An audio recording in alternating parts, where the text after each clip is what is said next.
যারা ব্যবসা করছো তাদের ক্যাশে কিংবা তাদের সঙ্গে যদি এই জিনিসটা রাখতে পারো তাহলে ব্যবসা খুব খুব খুব ভালো যাবে, কাস্টমার আসবে, ব্যবসাটা খুব ভালো চলবে এবং সেভিং হবে এবং আর্থিক উন্নতি হবে। আমি এটা শেয়ার করছি, তোমরা যারা এই চ্যানেলটিতে নতুন তারা অবশ্যই চ্যানেলটিকে সাবস্ক্রাইব করে রাখবে এরকম নতুন নতুন ভিডিও আপডেট পাওয়ার জন্য। তোমরা শুক্রবার দিন কিংবা শনিবার দিন কিংবা মঙ্গলবার দিন এই কাজটা করবে।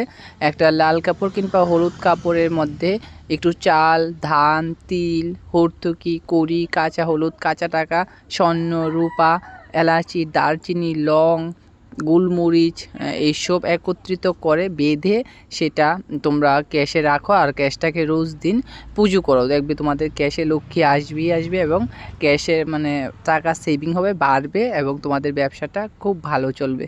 ব্যবসার জন্য মানুষ কতই না কী করে, তো তাদের জন্য ছোট্ট একটা টোটকা দিলাম, তোমরা এইটা ইউজ করো। আর যদি কাজ না হয় অবশ্যই কমেন্টে বলবে, আমি বলবো কি